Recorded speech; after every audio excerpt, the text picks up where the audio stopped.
ஏன் என்ற கேள்வி. பூமியின் வயது 4.54 நிகர்ப்புத ஆண்டுகள் என்று அறிவியல் கூறுகிறது. இந்த பூமியில் மனிதர்கள் வாழத் தொடங்கி சுமார் 2 லட்சம் ஆண்டுகள் ஆகிறது. அதில் இந்த நவீன நாகரிகம், அதாவது ஓரிடத்தில் தங்கி தனக்கென்று வீடு, மக்கள், குடும்பம், வேலை, தனித்தனி கலாச்சாரங்கள் என்ற நாகரிகத்தை பின்பற்றத் தொடங்கி சுமார் 6000 ஆண்டுகள் ஆகிறது. எத்தனை மாற்றங்கள், முன்னேற்றங்கள்! இவை யாவும் எங்கு தொடங்கி எங்கு முடியும்? யார் அறிவார்? அறிய வேண்டுவதன் அவசியம் என்ன? ஒரு சமூகத்தின் அடிப்படை அமைப்பு குடும்பம் என்று சொல்லப்படுகிறது. பல குடும்பங்கள் ஒன்றிணைந்து ஒரே குடியிருப்பில் வாழ்வது கிராமம் அல்லது ஊர் என்று அழைக்கப்படுகிறது. பல ஊர்கள் ஒன்றிணைந்தது பஞ்சாயத்து, பிறகு வட்டம், மாவட்டம், மாகாணம், மாநிலம், நாடு என்று குழுவாகவும் கூட்டமாகவும் பிரிந்து இன்றைய நாகரிகத்தில் ஒன்றி வாழ்ந்து கொண்டிருக்கிறோம். இருப்பதற்கு பாதுகாப்பான வீடும் 3 வேளை ஆரோக்கியமான உணவும் போதுமானதாக ஒரு காலத்தில் இருந்தது. ஓரிடத்திலேயே தங்காது இயற்கை அனுமதிக்கும் மட்டும் தங்கி பிறகு வேறு இடம் தேடி பயணப்பட்டு கொண்டே இருந்தோம். எனது, என்னுடைய என்று அடையாளம் காட்ட தங்களுக்கென்று பிற மனிதர்கள் மட்டுமே இருந்தார்கள்.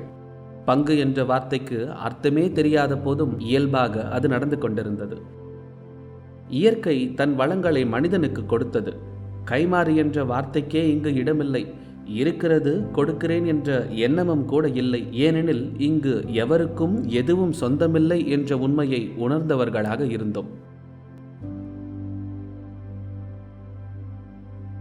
காலம் மாறியது. கோடுகளால் பாதுகாப்பு உருவாக்கப்பட்டது. எந்த ஒரு நல்லதும் வெகு காலம் தொடர்ந்து நடக்க அதுவே ஒரு காலத்திற்கு மேல் நல்லது அல்லாததாக மாறிவிடுகிறது.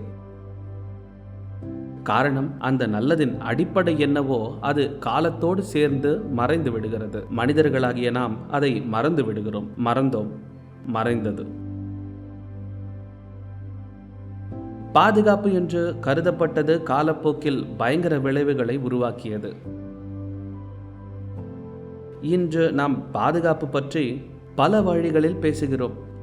என் வீட்டின் பாதுகாப்பு, வீட்டில் உள்ள என் உடைமைகளின் பாதுகாப்பு, என் வேலையின் பாதுகாப்பு, அதன் வழி நான் ஈட்டிய என்னுடைய பணத்தின் பாதுகாப்பு, நான் உருவாக்கிய என்னுடைய மரியாதைக்கு பாதுகாப்பு, தொழில்நுட்பத்தின் வளர்ச்சி காரணமாக இணைய பாதுகாப்பு என்று பெரும் தலைப்பாக பாதுகாப்பு என்று இருக்கிறது. இந்த பாதுகாப்பிற்காக நாம் எடுக்கும் ஒவ்வொரு முடிவுகளும் எத்தனை காலங்கள் பாதுகாப்பு என்ற வட்டத்திற்குள் இருக்கும் என்பது யாருக்கும் தெரியாது. இதனுடைய அடிப்படை என்ன என்பதனை மனிதர்களாகிய நாம் மறந்து போகாத வரை காலத்திலிருந்து இவை மறைந்து போகாது. காலம் ஒருவன் தவிர இந்த வட்டம் அழியப்படும் நேரம் யாருக்கும் தெரியாது. வேட்டையும் கொலையும் தவறெனில் வாழ்வும் சாவுமே குற்றம்தான். கீழ்பிறப்பும் மேற்பிறப்பும் உண்மையெனில் பிறப்பும் இறப்புமே குற்றம்தான். உடைமைகள் உரிமைகள் மேன்மையெனில் வேற்றுமையில் ஒற்றுமை என்பது பொய்தான். நாமென்ற எண்ணம் உயர்ந்ததெனில் அறியாமை அகன்றதென்பது பொய்தான். வள்ளுவன் வாக்கு.